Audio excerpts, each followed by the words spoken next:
शेतकरी मित्रांनो, पुन्हा एकदा आपण फेसबुक लाईव्ह सेशनमध्ये आलो आहोत. नमस्कार, मी प्रतीक्षा काकडे. माझ्यासोबत माझे सहकारी आहेत ऋषिकेश काळंके. सर्वात पहिल्यांदा कृषी जागरण तर्फे तुम्हा सर्व प्रेक्षकांचं, शेतकरी मित्रांचं, सर्वांचंच मनापासून स्वागत. आपण नवरात्रोत्सवानिमित्त शेती क्षेत्रातल्या, कृषी क्षेत्रातल्या अनेक योगदान, कृषी क्षेत्रात असलेल्या त्यांचं योगदान या महिलांबाबत, महिलांशी आपण खास गप्पा मारतोय. हे 9 दिवस आपल्या गप्पा तर चालूच असणार आहे. पण आज आपल्यासोबत एक खास व्यक्तिमत्व आहे. त्यांच्याविषयी जाणून घेणं पण आपल्यासाठी तितकंच गरजेचं आहे. जिच्या हाती पाळण्याची दोरी तीच जगाचा उद्धार करी असं म्हटलं जातं आणि त्या स्त्री शक्तीच्या अस्तित्वाला, तिच्या कर्तृत्वाला सलाम. तर आज आपल्यासोबत खास पाहुणे आहेत.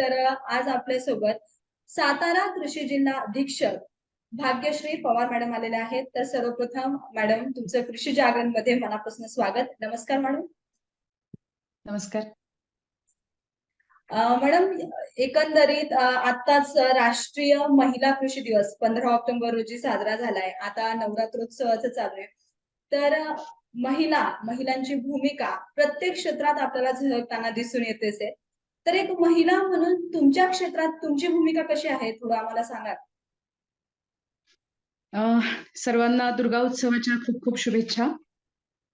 महिला म्हणून जर शेती क्षेत्रामध्ये जर आपण विचार केला तर मला असं वाटतं की आजही कृषीच्या क्षेत्रामध्ये काम करण्यामध्ये महिला अग्रेसर आहे. म्हणजे 80% जो वर्क फोर्स आहे शेतीमधला हा महिलांचा आहे.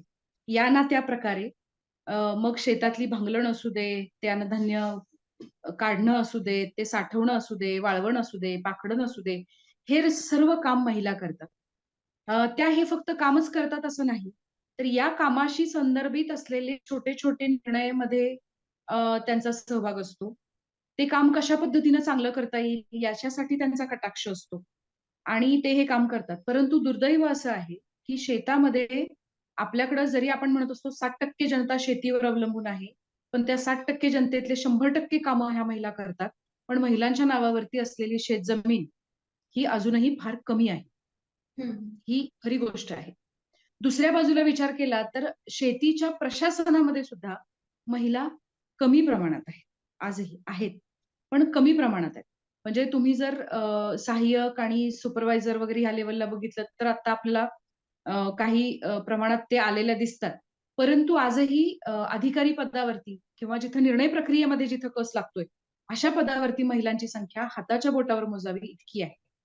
आणि मला असं वाटतं या निमित्तानं की शेतीमध्ये ज्यावेळेला जेव्हा आपण शिक्षण शेतीमध्ये घेतो आहे, तर विशेषतः स्त्री पदवीधर ज्या आहेत कृषीमधल्या, मग त्या बीटेक एमटेक असोत किंवा फूड टेक्नॉलॉजिस्ट असोत किंवा ऍग्रिकल्चरिस्ट असोत किंवा हॉर्टिकल्चरिस्ट असोत, तर ह्या सर्वांनी आवर्जून शेती क्षेत्रामध्ये आपलं योगदान देणं गरजेचं आहे असं मला वाटतं. मग त्यांनी प्रशासनामध्ये यावं, त्यांनी उद्योग व्यवसाय करावा, शेतीशी निगडीत व्यापार करावा किंवा प्रत्यक्ष शेती करावी. कुठल्याही ह्याच्यामध्ये ह्या महिलांनी आपला अग्रेसिव्ह सहभाग दाखवणं गरजेचं आहे.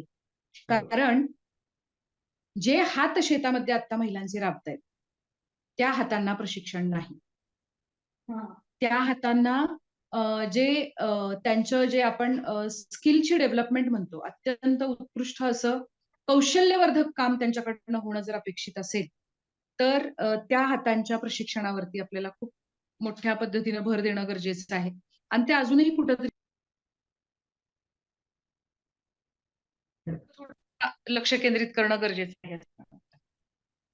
निश्चितच आणि तुम्ही आता खूप छान प्रमाणे सांगितलं की महिलांना प्रशिक्षण देणं शेती संदर्भात, जे हात शेतीसाठी आज काम करतायत त्यांना प्रशिक्षण देणं खूप गरजेचं आहे. तर आता तुम्ही सांगितल्याप्रमाणे मॅडम की महिलांचा शेतीमध्ये खूप मोठा वाटा आहे. शेतीमध्ये अनेक महिला रात्रंदिवस कष्ट करताना आपण पाहतोय. तर या महिलांना तुम्ही काय सल्ला देता? महिलांना मी असा सल्ला देईन की शेतीमध्ये कष्ट करणाऱ्या महिलांचा वर्ग 2-3 प्रकारचा आहे. पहिला आहे तो म्हणजे एकल महिला, विधवा महिला, ह्यांचं प्रमाण ना मजुरी करणाऱ्या महिलांमध्ये जास्त आहे. म्हणजे आता 13 वर्ष नोकरीमध्ये स्वतः अनुभवलेली ही गोष्ट आहे. तर मजुरी करणाऱ्या महिलांमध्ये यांचं प्रमाण मोठ्या प्रमाणात आहे. तर अशा महिलांसाठी खरोखर काही चांगले कार्यक्रम राबवले गेले पाहिजेत, विशेष कार्यक्रम राबवले गेले पाहिजेत. म्हणजे माझं तर म्हणणं आहे की याच्यावर अभ्यास झाला पाहिजे की ज्या महिला शेतमजूर आहेत त्यांच्यासाठी विशेष एखादी विमा योजना किंवा त्यांच्यासाठी एखादी शेती ह्याच्यामध्ये येणारं विशेष प्रशिक्षण, अशा गोष्टींचा विचार त्यांच्यासाठी झाला पाहिजे. दुसरी गोष्ट अशी आहे, महिला काही अशा आहेत, की ज्या शेतामध्ये थोडंफार काम करतात. हं, तर ह्या सगळ्या महिलांनी आता कुठेतरी एकत्र येणं गरजेचं आहे. आणि हं. त्याच्यावरती जो महिलांचा वर्ग आहे, की जो अ, म्हणजे त्यांच्या घरामध्ये शेती आहे, त्या थोडंफार काम करतात आणि थोडंफार शिकलेल्या आहेत. म्हणजे अगदीच जुजबी वाटा त्यांचा असतो. म्हणजे तर अशा ज्या महिला आहेत, त्यांचा आता बचत गटांमध्ये सहभाग आहे. तर या महिलांनी आपण जे काम करतो आहे, त्या कामामधनं उत्पादकता आणि पैसा कसा वाढेल, याच्यासाठी काहीतरी स्वतःहून पावलं उचलणं गरजेचं आहे. म्हणजे बचत गटात म्हणजे जे आपले ग्रामीण भागातले अत्यंत ग्रामीण भागातला जर एक साधा-सुधा सामान्य बचत गट आपण बघितला, तर तो बचत गट सध्या काय करतोय महिलांचा? त्याच्या घरी कुठली नाही कुठली त्यांच्या घरी शेती आहे. म्हणजे हं. त्या एकतर शेतीत जातात तरी किंवा घरात शेतीतलं काहीतरी येतं तरी. तर ह्या महिलांचा बचत गटात जे बचत गटात निर्माण झालेले पैसे आहेत, तर ह्या बचतीचा उपयोग सध्या फक्त कर्ज घेवाणीसाठी होतोय. त्याला शासन पण कर्ज देत आहे, बचतीची सवय लागते आहे. आणि त्याचा उपयोग जो आहे, हा घरातल्या कुठल्यातरी चांगल्या कामासाठी, एखाद्या शुभ कामासाठी करण्यासाठी हे बचत गट काम करतायत.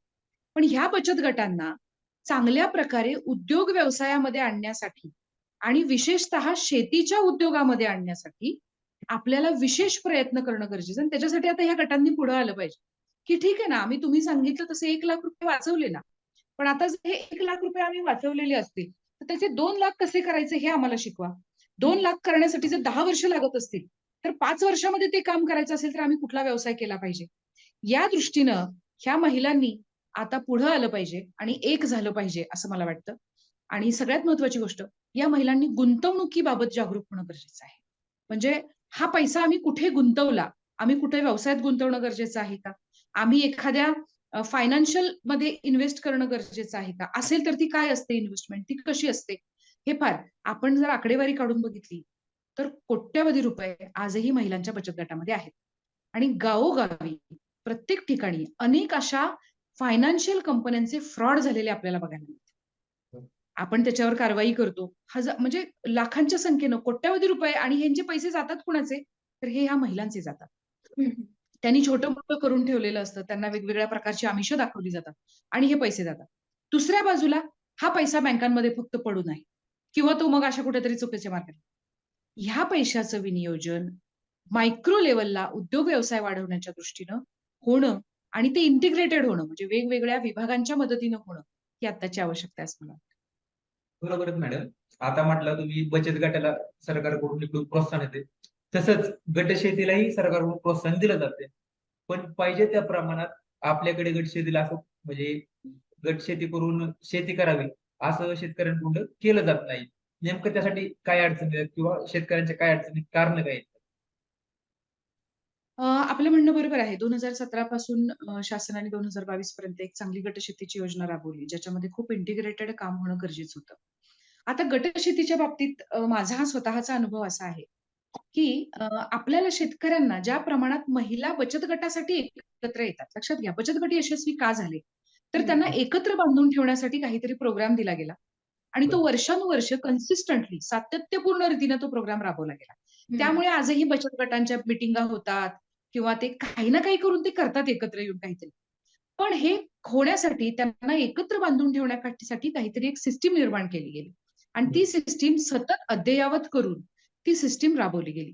गटशेतीच्या बाबतीत काय होतंय, आपल्याकडे एकतर जमीन धारणा अत्यंत कमी आहे, पहिली गोष्ट. हं. दुसरी गोष्ट, शेतकऱ्यांना पारंपरिक शेती, आपलं उत्पादन कमी करणं, वाढवणं, ह्या गोष्टीमध्ये आणि स्वतःच्या प्रश्नांमध्ये शेतकरी इतका गुंतलेला आहे, की चला आता हे सगळं विचार करून आता आपण दोघं-चौघं मिळून काहीतरी वेगळं करूया. हे करण्यासाठी थोडं स्थिर आणि रिकामं डोकं असावं लागतं आणि ते कधी असतं, ज्यावेळेला इतर कुठलेही आर्थिक प्रश्न बिलकुल नसतात. हां. तेव्हा ते थोडंसं सोपं होतं. आता तशी परिस्थिती नाहीये. शेतकरी कुठल्या ना कुठल्या प्रश्नांनी हे केलेलं आहे.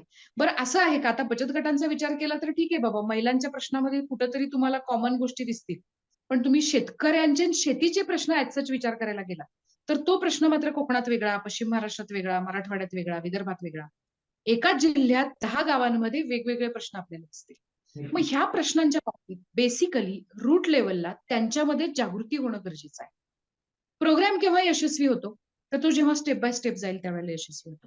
गटशेतीच्या बाबतीमध्ये आपल्याला निश्चितपणाने यश मिळू शकतं. गटशेतीचं एक उत्तम वैशिष्ट्य काय असणार आहे तर स्थानिक प्रश्नांशी निगडीत सोल्युशन आपण काढू शकणार गटशेतीला. कारण एमएससीपी प्रकल्पामध्ये आम्ही ते केलं होतं की आधी गट निर्माण केले, मग कंपनी स्थापन केली. तरी सुद्धा अगदी 30-35% कंपन्या यशस्वी झाल्या आतापर्यंत त्या टिकून आहे. परंतु ते झालं. त्या 10 वर्षानंतर आपल्याकडे आता शेतकरी उत्पादक कंपन्यांचं मोठ्या प्रमाणामध्ये जाणीव जागृती होऊ घातलेली आहे. आणि त्याचं कारणच ते आहे की ती खूप बेसिक लेव्हलला ते काम झालेलं होतं. मग गटशेती सारख्या शेतीमध्ये सुद्धा आधी शेतकऱ्यांना तुम्ही एकत्र येऊन शेती करणं का गरजेचं आहे, त्याच्यामुळे काय काय परिणाम होणार आहेत, हे खरं तर 1-2 वर्ष त्यांच्या मनावर बिंबवलं पाहिजे. त्या 1-2 वर्षामध्ये स्थानिक प्रश्नांचे सर्वेक्षण झाले पाहिजे. त्याच्यामध्ये काय होऊ शकतं? मग हिथं कुठल्या प्रकारची गटशेती आकार घेऊ शकते? एखाद्या ठिकाणी फक्त सिंचनाची आवश्यकता असेल, म्हणजे पाणी वाचवण्याची. आता कोल्हापूर सारख्या ठिकाणी मी 8-10 वर्ष काम केलं. तर तिथं उत्पादकता वाढवण्यासाठी सिंचन अशा पद्धतीचा प्रचार प्रसिद्धीची गरज आहे. पण बरोबर. साताऱ्यात विचार केलं तर पूर्व भागामध्ये साताऱ्याच्या आपल्याला असलेलं पाणी उत्तम पद्धतीनं कशा पद्धतीनं वापरता येईल ह्याच्यासाठी आपल्याला काही सूक्ष्म सिंचनाच्या सुविधा निर्माण होणं गरजेचं आहे. मग ह्या पद्धतीचे जे लोकल लेव्हलचे प्रश्न आहेत, आता एखाद्या गावामध्ये मोठ्या प्रमाणात भाजीपाला असतो. मग ते फक्त जर लोकल मार्केटला विकत असतील, तर त्या गावातला स्कोपचा विचार करून त्या शेतकऱ्यांना कसं आहे, की त्यांच्या ग्रुपमधनं ते आतून आलं पाहिजे, की हो, बरोबर. आमच्याकडे हा स्कोप आहे आणि आम्हाला ह्याच्यामध्ये आपण चांगलं काम करू शकतो. हं. किंवा ह्या गोष्टीमध्ये आपल्याला अद्ययावत ज्ञान घेणं गरजेचं आहे. आणि मला असं वाटतं, की यासाठी पर्टिक्युलरली अत्यंत चांगल्या प्रकारचं नॉलेज देणाऱ्या संस्था ज्या देशातल्या आहेत, आय-आय-टीज आणि आय-आय-एम्स. इथलं जी बौद्धिक क्षमता आहे, ती फील्डवर उतरणं आता अत्यंत आवश्यकता त्याची पडलेली आहे. कारण त्यांना फार एक्सक्लुझिव्ह पद्धतीचं नॉलेज दिलं जातं. मग स्मार्ट प्रकल्पामध्ये काम करताना त्याचा अनुभव पण आला. फार एक्सक्लुझिव्ह असतं. म्हणजे एखाद्या कंपनीतला जर प्रायव्हेट लिमिटेड कंपनी त्यांच्याकडे प्रशिक्षण घ्यायला गेली, तर तो बिझनेस वरती कसा आणायचा? मुळातच त्या बिझनेस 4 प्रकारच्या गोष्टी हाताशी असतील, तर त्यातनं बिझनेस तयार कसा करायचा? ह्या पद्धतीचं नॉलेज बिझनेसमध्ये फक्त नफा मिळवणं ही गोष्ट नसते. त्याच्या पाठीमागे रिसोर्सचं अॅनालिसिस, इन्व्हेंटरी, रिसोर्सचं मॅनेजमेंट आणि त्या रिसोर्स आपल्या पद्धतीनं कसे वापरता येऊन कुठल्या बाजारपेठेपर्यंत पोहोचायचं, इथपर्यंत गोष्टी असतात. आणि ह्या सर्वांचं अॅनालिसिस अत्यंत साध्या, सोप्या मराठी भाषेमध्ये शेतकऱ्यांपर्यंत पोहोचलं पाहिजे. तर आपल्याकडे गटशेती मोठ्या प्रमाणामध्ये यशस्वी होऊ शकते. मॅडम आता सगळं एकंदरीत गटशेतीसाठी शेतकऱ्यांचा एकमेकांवर आता विश्वास कमी होतोय का? कारण शेतकऱ्यांचा विश्वास कमी होतोय असं मी म्हणणार नाही. कारण मुळात त्यांच्यावरती तुम्ही एकत्र राहा आणि अशा पद्धतीनं काम करा. हे प्रशिक्षित काम झालेलं नाहीये. म्हणजे बरोबर. प्रशिक्षित काम होऊ नाही शकलेलं. गटशेतीची स्कीम काय होती, की शेतकऱ्यांनी एकत्र या, तुम्ही स्कीम सांगा आणि हं. त्या पद्धतीनं आपण ती इम्प्लिमेंट करू. बरोबर. लक्षात आलं? परंतु आपण हा विचारच त्यावेळेला केला नाही, की बाबा ऊसाचे शेतकरी असतील, तर त्यांनी गुऱ्हाळ घातलं पाहिजे का रसवंती केल्या पाहिजेत महाराष्ट्रात ब्रँडेड? हं, हे हं. कसं कळणार त्यांना? लक्षात नाही का आलं? मग ती जी गोंधळाची स्थिती होती, ती साहजिकच आपसातले जे काही वादविवाद किंवा काय असतील, ते त्यांच्या मानसिक गोंधळाच्या स्थितीमुळे आहे. असं आहे, आता 100 पैकी 10 लोकं कुठे पण काळेगोरे असतातच. म्हणजे जाणीवपूर्वक त्रास बरोबर. देणारे किंवा जाणीवपूर्वक कुठेतरी वितंड निर्माण करणारे. येस. परंतु हे सगळे प्रश्न आहेत हे लिमिटेड नॉलेजमधनं आलेले. हं. नॉलेजच्या कक्षा वाढल्या, तर हे प्रश्न सुटू शकणार. नक्कीच. त्यामुळे आता लगेच असं म्हणणं धाडसाचं होईल, की शेतकऱ्यांमधला विश्वास वगैरे कमी झालाय किंवा काय, हा टेम्पररी आहे. जर ह्याच्यामध्ये नॉलेजचं इंटरव्हेन्शन झालं, तर हा विश्वास वाढणार आहे, कमी नाही होणार. मग यासाठी सरकारकडून कोणत्या प्रकारे उपाययोजना केल्या पाहिजेत किंवा सरकार कमी पडताना दिसतंय का याबाबत? कमी पडताना दिसतंय का मी असं बिलकुल म्हणणार नाही. कारण मी स्वतः एक्सटेन्शन वर्कर आहे. मी स्वतः एक हां. शासकीय अधिकारी आहे. आणि हं. याच्यावरती आम्ही स्वतः सगळेजण प्रयत्न करतो आहोत. आत्मामधून, स्मार्ट प्रोजेक्टमधून, बरोबर. त्यानंतर प्रत्येक स्कीमच्या मधून आता शेतकरी उत्पादक कंपनी आणि गटशेती ह्याला प्रोत्साहन दिलं जातंय. त्यामुळे शासकीय नक्की. लेव्हलवर कुठेही कमतरता नाही. फक्त कसं आहे, की थोडं मायक्रो लेव्हलला जाऊन कार्यक्रमाचं डिझायनिंग होणं. अजूनही मी जसं म्हटलं, की गटशेती आवश्यक कशी आहे आणि ती यशस्वी कशी होणार? ह्या विषयाच्या प्रशिक्षणावर 1-2 वर्ष जाणं गरजेचं आहे. आणि नक्की. त्याच्यानंतर मग आपण ते त्या पद्धतीनं त्याच्यातनं जे रिझल्ट आहेत, ते आपण चांगल्या प्रकारे करू शकणार आहोत. त्यामुळे मला असं वाटतं, की आता स्मार्ट प्रोजेक्टमधनं ह्याच्यासाठी खरोखर अत्यंत सीरियस, अत्यंत मायक्रो लेव्हलचे आणि चांगल्या पातळीवरचे प्रयत्न सुरू आहेत. म्हणजे स्मार्ट हा एकच प्रकल्प असा आहे की ज्या प्रकल्पामध्ये आपल्याला IITs, IIM ह्यांच्याशी थेट करार केले जात आहेत प्रशिक्षणासाठी आणि त्या लेव्हलच्या शेतकरी उत्पादक कंपन्यांना अशा पद्धतीचं प्रशिक्षण हे देण्यासाठी काम सुरू झालेलं आहे ऑलरेडी. कारण मी तिथं जवळ-जवळ वर्षभर काम करून आलेले आहे. त्यामुळे तिथं हे ऑलरेडी काम चालू झालेलं आहे. तिथं हे यशस्वी होताना जसं-जसं दिसेल ना, तसं-तसं आपल्या कार्यक्रमांमध्ये सुद्धा त्या गोष्टी साहजिकच झिरपत राहतील आणि आपल्याला त्या आलेल्या दिसतील. बरोबर आहे.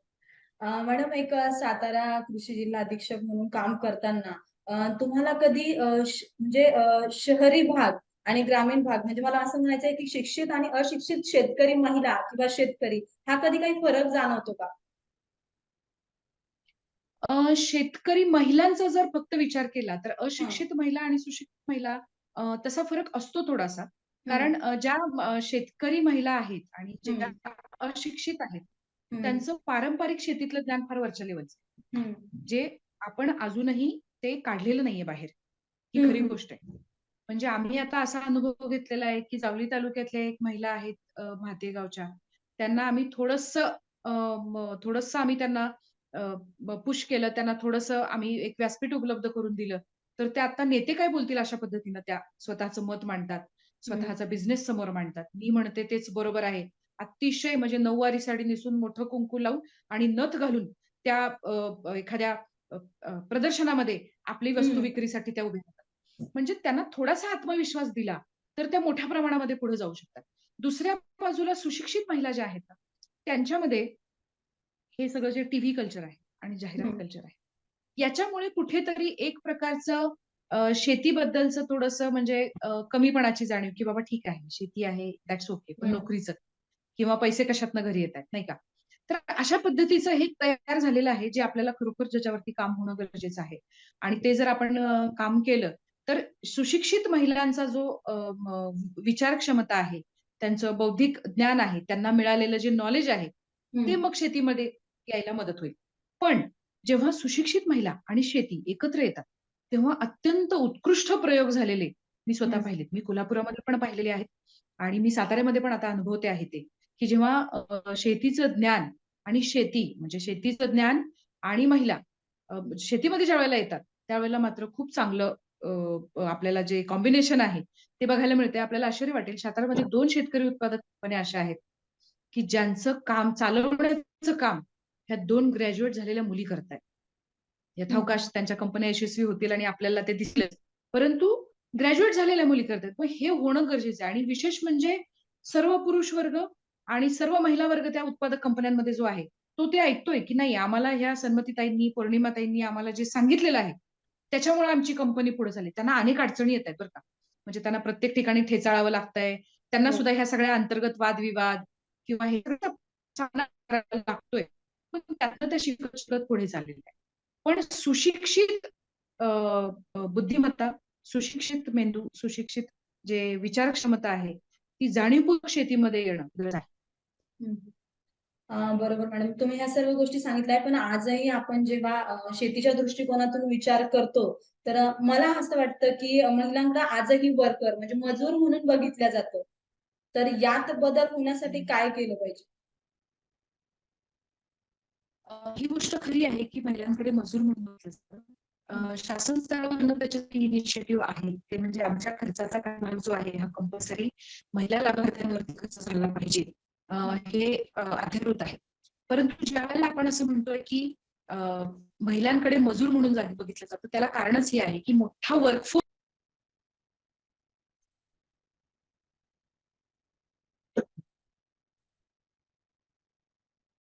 मॅडम कॅमेरा बंद झाला. मोठा वर्कफोर्स शेतीमधला. आवाज येतोय? मॅडम नेटवर्क इश्यू आहे बहुतेक. शेतीमधला नाही, आला. क्लिअर झाला. Yes, yes, yes.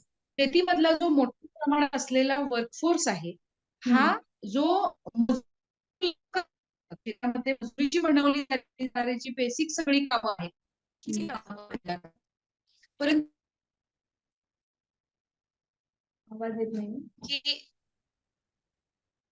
हे किती दिवस राहील? 10 वर्ष, 15 वर्ष, 20 वर्ष. त्याच्यानंतर ही महिला मजूर असणार नाहीत उपलब्ध.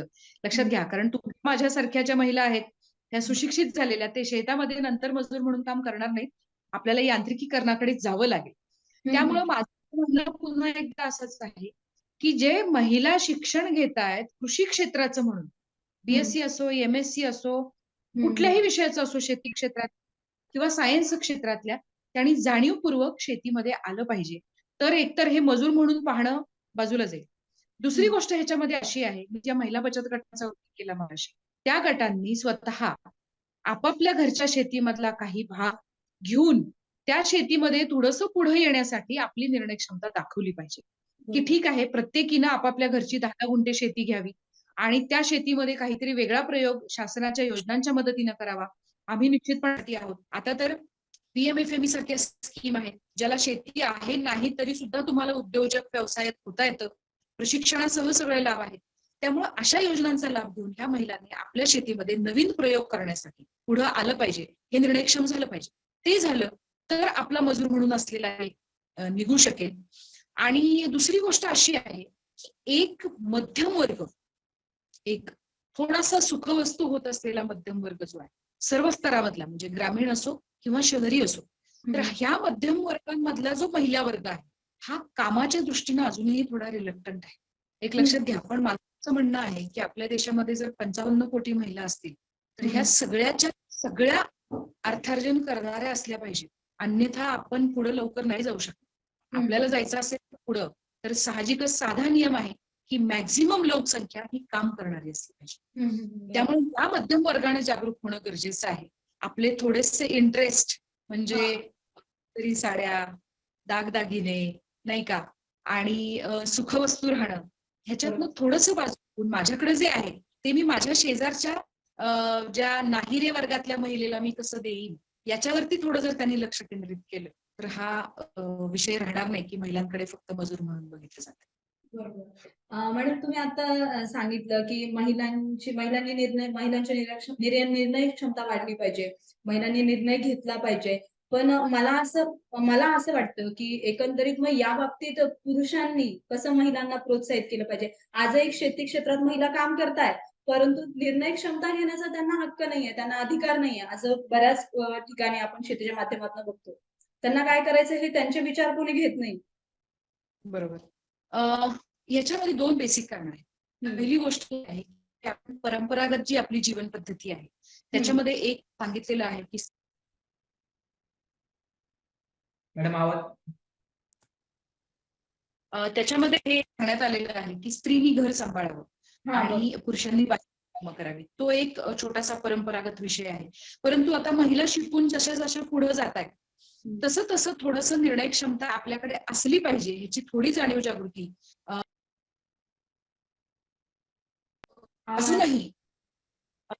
अजूनही आपल्याकडे ह्या गोष्टीचं विशेष लक्ष नाही कोणाचं की महिलांना विशेषतः शेतीच्या निर्णय क्षमतेमध्ये आणलं पाहिजे. कारण तुमच्याकडे जेवढं पारंपरिक ज्ञान आहे तेवढंच पारंपरिक ज्ञान त्यांच्याकडे पण आहे, हे लक्षात घेतलं. दुसरी गोष्ट, महिला ह्या उपजत आणि लीलया मल्टीटास्किंग करणारे असतात. बरोबर आहे, म्हणजे त्याच्यावर किती बर्डन टाकायचं हा पण प्रश्न आहे. पण खरोखर जिथं अशा पद्धतीचं चांगले निर्णय जर त्यांच्याकडनं घेतले जात असतील आणि त्याचे चांगले रिझल्ट येत असतील तर त्या दृष्टीने प्रयत्न केला पाहिजे. ती महिला आहे म्हणून तिला अधिकार द्यावा किंवा देऊ नये हा विषयच नाही. विषय हा आहे की काय केल्यानंतर आपली शेती प्रगतीमध्ये येणार, नाही का. तर आता अशी परिस्थिती आहे की बेसिक आपण 80% कामच महिला करतायत. पेरणी आपण त्यांनाच करायला सांगतो आहे, भांगडणी आपण त्यांनाच करायला सांगतो आहे, हाताने खतं द्यायची असतील तर ती त्यांनाच करावं आहे. बरोबर आहे. मग असं असताना जे काम आहे, जो काम करणार आहे तो प्रशिक्षित झाला पाहिजे. याच्यात पुरुष किंवा महिला हा विषयच नाही. त्यामुळं विषय हा आहे की आपल्याला जर नफा मिळवायचा असेल, आपल्याला चांगला पैसा मिळवायचा असेल तर चांगल्या पद्धतीनं ज्याच्याकडे जे कौशल्य आहे ते वृद्धिंगत झालं पाहिजे, ते सक्षम झालं पाहिजे.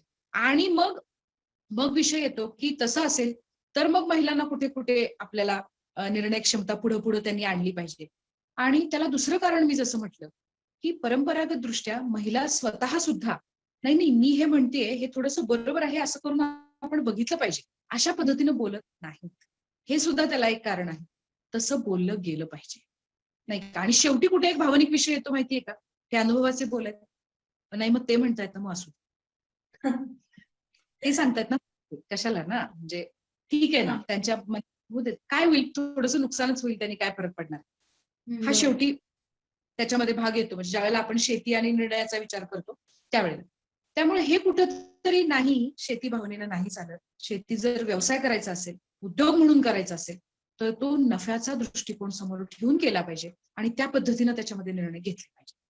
त्यामुळे पुरुष आणि महिला हा भेद करण्यापेक्षा सुद्धा ज्याचं जे स्किल जिथं चांगलं आहे ते ओळखलं जावं आणि त्या स्किलला तिथं संधी मिळाली पाहिजे जाणीवपूर्वक. हे खरं आहे. आणि महिलांनी केलंय की जिथं जिथं ज्या ज्या पद्धतीची संधी मिळालेली आहे तिथं तिथं अतिउत्कृष्ट काम हे झालेलं आहे. Yes madam. मॅडम, आज राज्य सरकारकडून एक प्रोग्राम आयोजित करण्यात आलाय, ग्रामीण कौशल्य विकास केंद्र. त्याचं उद्घाटन आज पंतप्रधानांच्या हस्ते पार पडणार आहे 4:30 वाजता. तर या योजनेचा किंवा जे केंद्र सरकार आज राबवते, उद्घाटन करते, याचा शेतकऱ्यांना काय कशा प्रकारे फायदा होईल? हे जी कौशल्य विकासची योजना आहे ही फार उत्कृष्ट योजना आहे. आपण बघा, आपण जर एखाद्या गावामध्ये सहजपणानं फेरी मारली तर आपल्या असं लक्षात येतं की आपण आता यंत्र वाढायला लागलेली आहेत, तंत्रज्ञान वेगवेगळं यायला लागलेलं आहे. पण त्या तंत्रज्ञानाचं मॅन्युफॅक्चरिंग, त्या तंत्रज्ञानाचा मेंटेनन्स, त्या तंत्रज्ञानाची विक्रीमध्ये चांगलं काम व्हायला लागलं. पण मेंटेनन्स आणि प्रोडक्शन जे आहे याच्यामध्ये मोठी रोजगार क्षमता आपल्या देशामध्ये आहे, जी गाव स्तरावरती निर्माण होऊ शकते. आणि शेतीमध्ये मोठं काम याच्यामध्ये होऊ शकतं. साधी गोष्ट आहे, पिठाची गिरणी जी आपण चालवतो, पिठाची गिरणी चालवणारे बऱ्यापैकी आहेत, पण ती पिठाची गिरणी दुरुस्त करणारे आपल्या आजूबाजूला किती आहेत सांगा. आपल्याकडे साधे प्लंबर आजही मिळत नाही, नाही का? म्हणजे घरातली इलेक्ट्रिसिटीचा काही प्रश्न निर्माण झाला तर ते दुरुस्त करणार होत नाही. मग ट्रॅक्टर, पंपसेट किंवा इरिगेशनच्या सिस्टीम आहेत किंवा फवारणीच्या सिस्टीम्स आहेत, ह्या दुरुस्तीसाठी कुठून आपल्याला फोर्स येणार आहे? आणि ह्याच्यामध्ये मोठ्या प्रमाणात रोजगार हा गाव स्तरावरती निर्माण होऊ शकतो. आणि त्या दृष्टीनं ह्या योजना ज्या आहेत आणि ही कौशल्य केंद्र जी आहेत ना, ही मैलाचा दगड ठरणार आहेत. कारण फक्त गरज कशाची आहे की अशा पद्धतीचे रोजगार क्षमता शोधून काढणं. की मी जसं म्हटलं, मग गटशेतीमध्ये इथं येतं बघा की शेतकऱ्यांचे प्रश्न जे आहेत ना, ते गटशेतीमध्ये पुढे येऊ शकतात. आमच्या गावामध्ये 10 ट्रॅक्टर आहेत आणि त्या ट्रॅक्टरची टायर दुरुस्तीचा एकही माणूस आमच्याकडे नाहीये. तर त्या दुरुस्तीचं काम आमच्याच गावातल्या माणसाला शिकवलं गेलं पाहिजे, आमच्याच गटातल्या माणसाला शिकवलं गेलं पाहिजे. तर या पद्धतीनं आपण पुढे गेलो तर मोठ्या आता आपण जे उद्योग तयार करणार आहोत त्याची दुरुस्ती आणि मेंटेनन्स आपण कसं करणार? पॅकेजिंग इंडस्ट्री बद्दल आजही आपल्याकडे मोठ्या प्रमाणामध्ये जाणीव नाही. शेतकऱ्यांच्या स्तरावरती जी उत्पादनं तयार होत आहेत त्याच्यामध्ये पॅकेजिंग कशा पद्धतीचं झालं पाहिजे, स्थानिकला पाहिजे असेल तर कसं, राज्यस्तरावर जायचं असेल तर कसं, आणि देशाच्या बाहेर जायचं असेल तर कसं, याच्यामध्ये काहीच काम आपल्याकडे झालं नाही अजून. आणि ह्या कामासाठी हे कौशल्य विकास जे आहे हे खूप मोठं म्हणजे मी जसं सांगितलं की माइलस्टोन ठरू शकतं. फक्त ओळख आहे, हे उद्योग व्यवसाय ओळखून त्याच्या याद्या तयार होणं. हे जर झालं तर मोठ्या प्रमाणामध्ये ग्रामीण स्तरावरचा अगदी 12वी पास नापास असलेला जो वयस्क तरुण आहे की ज्याला काय करायचं असा प्रश्न आहे, तर त्याला 12वीला ऍडमिशन नाहीच, शाळा शिकायची इच्छा नाहीये, उद्योग करायचा आहे पण काय करू असा प्रश्न पडलाय. शेतीत जावं तर फार थोडी शेती आहे, त्याच्यावरती कुटुंबाचं त्याच्या भागणार नाही. पण त्याच्याच गावामध्ये अशा प्रकारचे अनेक उद्योग आहेत कौशल्य आधारित. आता बघा, सिंपल गोष्ट आहे, आपल्या गावात फवारणी कोण करतंय? फवारणी कोण करतंय? ज्याला संध्याकाळी तिकडच्या दुकानात जाण्याची इच्छा आहे, ज्याला पैशाची गरज आहे, ती माणसं फवारणी करतात. मग का नाही कौशल्य प्रशिक्षण आपल्या? आणि तो किती रुपये घेतो? 300 ते 500 रुपये घेतो एक दिवसाचे. बरोबर आहे ना? मग हे पैसे जर एखाद्या तरुणाला रोज 500 रुपये मिळत असतील तर तसं स्किल्ड तरुण आपल्याकडे का तयार होत नाही? त्याच्यासाठी शेतीच्या मधून निर्माण होणाऱ्या उद्योग व्यवसायांवरती बोललं गेलं पाहिजे आणि त्यासाठी ही कौशल्य विकास केंद्र फार चांगलं काम करतात. निश्चितच. मॅडम, मॅडम, मला तुम्हाला एक प्रश्न विचारायचा आहे की एक सातारा महिला कृषी अधीक्षक म्हणून काम करताना तुम्हाला वैयक्तिक पातळीवर काही अडचणी येतात? काहीच नाही. महिला म्हणून काम करताना असाल मला बिलकुल अडचणी येत नाही. कारण स्वतः महिला आणि काम करते आहे असा विषय कधी येतच नाही. मी फक्त एक अधिकारी असते कोणाही समोर जाताना, मग ते समोर असो, मी मग ते राजकीय एखादं नेतृत्व असो किंवा वरिष्ठ अधिकारी असो किंवा शेतकरी असो, मी स्वतः एक शेतीची शासकीय अधिकारी जबाबदारी आहे, एवढाच विषय आहे. मग काहीही अडचणी येत नाही. त्याला खूप मोठं कारण आहे की माझ्या घरून मला खूप मोठा सपोर्ट आहे. माझ्या विचारांना, माझ्या मला आणि माझ्या वेळेला त्याचा आदरही केला जातो, त्याच्यासाठी प्रोत्साहनही दिलं जातं आणि हे अगदी माझ्या शेतात काम करणाऱ्या सासूबाईंपासून याची सुरुवात होते. म्हणजे त्या अगदी. स्वतः खूप मोठं काम करतात, पूर्ण वेळ शेतामध्ये असतात आणि त्यांची निर्णय क्षमता मी पाहिलेली आहे. म्हणजे हां. त्या कशा पद्धतीनं सगळं हँडल हे मी पाहिलंय. त्यामुळे शेतीतल्या महिलाच्या बुद्धिमत्तेवर माझा ठाम विश्वास आहे. त्यामुळे मला महिला म्हणून तशा काही अडचणी येत नाही. सर्वसामान्यपणे शासकीय अधिकाऱ्याला ज्या अडचणी असतात, त्याच मलाही असतात. महिला म्हणून कुठल्या अडचणी मला येत नाही. येस. मॅडम, नक्कीच आता तुम्ही हे जिल्ह्याची जबाबदारी तर उत्तमरित्या पार पाडताय. पण जिल्हा, एक पद आणि याचबरोबर एक तुमच्याकडे फॅमिली किंवा कुटुंब याचा समतोल कसा वेगळा राखता? कुटुंबाचं म्हणाल तर ज्यावेळेला माझं सिलेक्शन झालं तेव्हाच माझं लग्नही झालं आणि 2 वर्षात मला पहिला मुलगा झाला. तर त्यावेळेलाच माझा असा विचार होता पहिल्या 2 वर्षामध्ये, की आपण मुलांना किती वेळ देऊ शकणार आहे आणि हां. तसा जर देऊ शकणार असू तर आपण मुलांचं संगोपन कशा पद्धतीनं केलं पाहिजे. माझी हं. दोन्ही मुलं मराठी माध्यमाला शिकतात. त्यामुळे मला त्यांच्याशी बोलणं, त्यांना वेळ देणं, जेवढा वेळ देते आहे तेवढ्यामध्ये त्यांच्या अभ्यासाबद्दल बोलणं, त्या अभ्यासाबद्दल मी वाचलेल्या, वेगवेगळ्या ऐकलेल्या गोष्टी सांगणं, हे फार सोपं जातं. वेगवेगळ्या विषयावर फार सोपं जातं. आम्ही दोघंही ते करतो. माझे मिस्टर स्वतः एक वरिष्ठ पत्रकार आहेत, वरिष्ठ उपसंपादक आहेत सातारा सकाळ. तर ते स्वतः पीएचडी जर्नलिझम आहेत. त्यामुळं आम्ही मुलांशी चर्चा करणं खूप सोपं जातं. त्यांच्यामुळं मुलांवरती अभ्यासाचं बर्डन नसतं. त्यामुळं हा समतोल थोडासा सोपा जातो. का तर त्यांना त्यांचं काम करण्यासाठी वेळ येतो म्हणजे आणि आम्ही त्यांच्यासोबत आहे असं त्यांना वाटत राहतं, की हो आई-वडील आपल्यासोबत आहेत. दुसरी गोष्ट अशी आहे, की मुलांचं व्यक्तिमत्व ज्या प्रकारची सध्याची स्पर्धा आहे, त्या स्पर्धेपासून आम्ही त्यांना थोडंसं बाजूला ठेवलेलं आहे. आम्ही त्यांना शाळेतच अशा प्रकारचे शिकवलंय, की स्पर्धा वगैरे सगळं ठीक आहे. That's okay. आपला विकास कशा पद्धतीने व्हायला पाहिजे, आपण कोण आहोत याची जाणीव त्यांच्यामध्ये कशी निर्माण होईल, याच्यासाठी आमचा प्रयत्न असतो. मग प्रसंगी आम्ही शाळा बुडवून वेगवेगळ्या ठिकाणी सहलीला जातो, वेगवेगळ्या ठिकाणं बघायला जातो आणि मला जेव्हा संधी मिळते माझ्या एखाद्या ऑफिसच्या कार्यक्रमामध्ये त्यांना सहभागी करून घेणं किंवा त्यांना दाखवणं, लोकांमध्ये मिसळणं. त्यामुळे खूप गोष्टी सोप्या जातात. म्हणजे त्यांना स्टेज डेअरिंग वेगळं शिकवावं लागत नाही. वाचन ऐकणं वेगळं शिकवावं लागत नाही. त्यांच्या स्वतःच्या आवडी निर्माण होतील यासाठी आम्ही त्यांना वेळ देतो.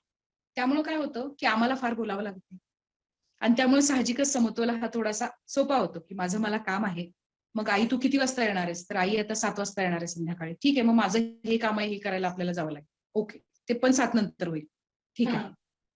मग जेव्हा असा प्रश्न येतो, की नाही, ते आता तुझं ऑफिस वगैरे बंद करा. ते खूप झालं. तर अशा वेळेला मग मी त्यांच्यासमोर मांडते, की 1, 2, 3, 4 ही कामं मला करायची आहेत. तुम्ही सांगा, आपण हे काम बंद करू.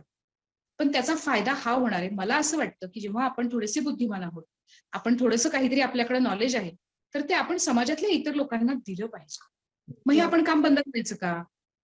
हा निर्णय जेव्हा त्यांच्यापर्यंत येतो, तेव्हा ते स्वतःच म्हणतात, "नाही, ठीक आहे, तू आता गेलीस तरी चालेल." मग त्याच्यातनं दुसरी पण एक डेव्हलपमेंट होत राहते, की हो, असंच काहीतरी समाजाचं आपल्याला पण करायचं आहे. त्यामुळे मग हा समतोल सोपा जातो. मग आहार मॅनेजमेंट ही एक गोष्ट असते. त्यांना पहिल्यापासून तशा पद्धतीने शिकवलं गेलेलं आहे, की खूप मोठ्या प्रमाणात ती फळं खातात. बाहेरचं काही खात नाहीत. म्हणजे जसं जी मुलांच्या आवडी आता बाहेर खाण्याच्या ज्या आहेत, की जे बाबा चिप्स असतील किंवा कुरकुरे असतील किंवा असे काही जे पदार्थ आहेत, ते माझी मुलं बिलकुल खात नाहीत. मग ते जे काही खायचं ते मोठे फळांचे ढीग असतात. त्यांनी 40-50 प्रकारची फळं आजपर्यंत खाल्लेली आहेत आणि ते खाण्यापिण्याचा सुद्धा निर्णय ते स्वतः घेतात, की हे खायचंय की नाही खायचं दॅट्स ओके. तुम्ही भूक असेल तेवढं तुम्ही खा. अशा पद्धतीचं असतं. त्यामुळे हे थोडंसं सोपं जातं. आणि घरातून मोठा सपोर्ट असतो, हे खरं आहे. बरोबर आहे. आता मॅडम तुमच्या बोलण्यातून जाणवलं, की जरी आपण कितीही यशस्वी असलो, तर एक आईची भूमिका असते. ती नेहमी आपलं मातृत्व तिचं जागरूकच असतं. ह्या सर्व गोष्टी असताना मॅडम आपण बऱ्याच महिला पाहिलेल्या आहे, की त्या परिस्थितीला डगमगतात. त्या बोलतात, की आमच्याकडे वेळ नाहीये. असं तुम्हाला पण म्हणजे बऱ्याच गोष्टी समोर आल्या असतील, की महिला बोलत असतील, की आम्ही कसं करणार आमच्याकडे वेळ नाहीये. तर त्या महिलांना काय सांगताल तुम्ही, की त्यांनी कसा वेळ काढला पाहिजे? त्यांची अ, मानसिकता कशी बदलावी? अ, वेळ नाही ही गोष्ट तेव्हाच येते जेव्हा तुमच्या मनामध्ये खूप सारा गोंधळ असतो. हे हां. करू का ते करू? हे पण करायचंय, ते पण करायचंय, ते पण करायचंय. आणि मग आपण स्वतःच्या हृदयाचा आवाज न ऐकता आपण वेगवेगळ्या कामामध्ये स्वतःला गुंतवून घेतो निष्कारण, आणि त्याच्यामुळे वेळ नसणं ही गोष्ट बाहेर येते. हम्म. जेव्हा मी आवडीचं काम करत असते तेव्हा कामाला वेळ नाही असं तर होतच नाही. आपण सगळी वेळ आणि एनर्जी कामासाठी खर्च करू शकतो, कमी वेळामध्ये उत्तम प्रकारचं काम करू शकतो. त्यामुळे महिलांनी वेळ नाही अशी ज्यांची शंका असते त्यावेळेला मी त्यांना बऱ्याच वेळा पहिला सल्ला देते, तुम्ही तुमच्या आरोग्याकडे लक्ष द्या. तुमची वेळ नाही ही गोष्ट सगळ्यात पहिली कशाला लागू पडते, तुमच्या आरोग्याला लागू पडते. तर तुम्ही आरोग्याकडे जाणीवपूर्वक लक्ष दिलं पाहिजे. कुठल्याही महिलेनं 3 लोकांच्या आरोग्याकडे लक्ष दिलं पाहिजे. एक स्वतः, पहिली गोष्ट, दुसरी तिची मुलगी, आणि तिसरी घरात असलेली दुसरी महिला. ह्या 3 व्यक्तींच्या आरोग्याकडे संपूर्ण कुटुंबानं फार जाणीवपूर्वक लक्ष देणं गरजेचं असतं. कारण एक महिला अनेक प्रकारच्या हॉर्मोनल चेंजेस मधनं वयाच्या वेगवेगळ्या टप्प्यांवरती जात असते. म्हणजे त्या टप्प्यांवरती जाताना तिच्या शरीरात आणि मनात अनेक प्रकारचे बदल होतात, आणि ते बदल तिला स्वतःला सोसायचे असतात. त्याच्यातनं समोरच्या मनाच्या लोकांमध्ये खूप सगळ्या वेगवेगळ्या मानसिकता तयार होतात. ही अशीच आहे, तशीच आहे, असे खूप प्रकारचे शिक्के मारले जातात तिच्यावरती. पण हे कोणाच्या लक्षात येत नाही की हे तिच्या आरोग्यातले बदल आहे. तर हे टाळायचं असतं आणि सुखावं आयुष्य काढायचं असेल तर पहिली गोष्ट की त्यांनी स्वतःच्या आरोग्याकडे लक्ष दिलं पाहिजे.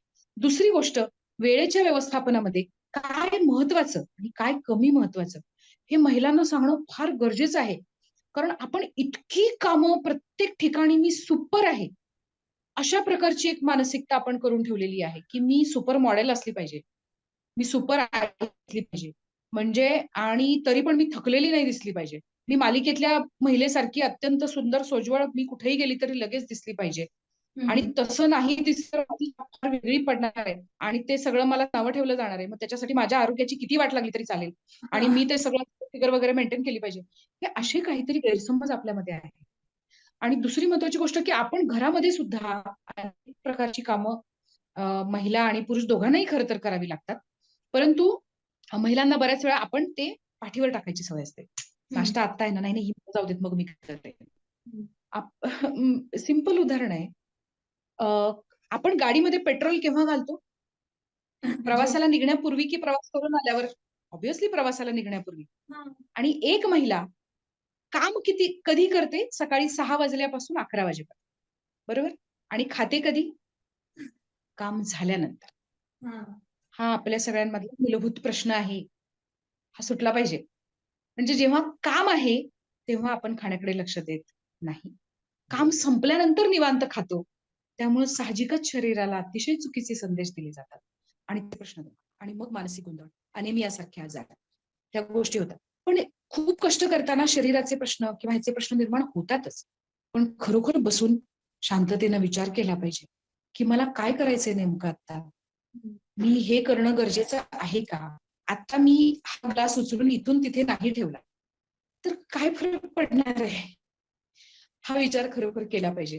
आणि आवडीच्या गोष्टींना ज्याच्यामध्ये हे आहे त्याच्यासाठी आपण वेळ दिला पाहिजे. एकटीला शक्य नसेल तर ते दोघी तिघी मिळून जेव्हा एकत्र येतात, घरातल्या आपण कुटुंबापुरता विचार केला तेव्हा मात्र मग नक्की वेळ मिळू शकतो आपल्याला. मॅडम, एक वेळ असते की एक वेळेचं बंधन असतं आणि तिथं आपल्याला थांबणं गरजेचं असतं. तर शेवटी जाता जाता तुम्ही आमच्या शेतकरी वर्गांना, सर्वसामान्यांना, महिला वर्गांना सर्वांनाच काय सल्ला देता? दुर्गादेवीला म्हटलं जातं की ती महिषासूर मर्दिनी होती, नाही का? आपल्याकडे सध्या एकता नसण्याचा आणि अज्ञान असण्याचा खूप मोठा महिषासूर समाजामध्ये वावरतो. तर अज्ञान आपल्यातलं स्वतः दूर केलं पाहिजे. आपल्या समाजामध्ये, आपल्या महाराष्ट्रामध्ये ज्या ज्या महिला होऊन गेल्या, राजमाता जिजाऊ असो, सावित्रीबाई फुले असो, अहिल्याबाई होळकर, ज्या पण कोणी आपल्या समोर आहेत त्या सगळ्यांनी आधीही स्वतःचं अज्ञान दूर केलं, त्यानंतर स्वतःचं ध्येय ठरवलं आणि त्यानंतर आपल्या ध्येयावरनं त्या विचलित झाल्या. आपल्यापैकी प्रत्येक महिलेनं, समाजातल्या प्रत्येक शेतकऱ्यानं माझ्या व्यवसायातलं, माझ्या कौटुंबिक आयुष्यातलं आणि माझ्या वैचारिक आयुष्यातलं काय ध्येय आहे जे समाजाला नंतर आकार देऊ शकणार आहे याच्याबद्दल जाणीवपूर्वक विचार केला पाहिजे आणि त्याच्यासाठी आवश्यक सर्व गोष्टी ज्या आहेत त्या केल्या पाहिजेत असं मला वाटतं. निश्चितच मॅडम, तुमच्याकडून आम्हाला तर खूप गोष्टी शिकायला मिळाल्या, प्रेक्षकांनाही आज खूप काही मार्गदर्शन मिळालंय. तर प्रेक्षकांनो, मॅडमने दिलेली प्रत्येक गोष्ट, प्रत्येक माहिती तुमच्यापर्यंत पोहोचलीच असेल अजूनही तुमच्या मनात काही शंका, काही प्रश्न असतील तर आम्हाला कमेंटमध्ये नक्की विचारा. तुमच्या प्रत्येक प्रश्नाची उत्तरे ही मॅडमच्या माध्यमातून आम्ही तुमच्यापर्यंत पोहोचवण्याचा प्रयत्न करू. तर मॅडम, तुम्ही आम्हाला तुमचा अमूल्य वेळ आमच्या प्रेक्षकांसाठी, आमच्यासाठी दिला, तर सर्वात पहिल्यांदा कृषी जागरण करून तुमच्या मनापासून आभार. धन्यवाद. खूप खूप धन्यवाद. खूप खूप धन्यवाद.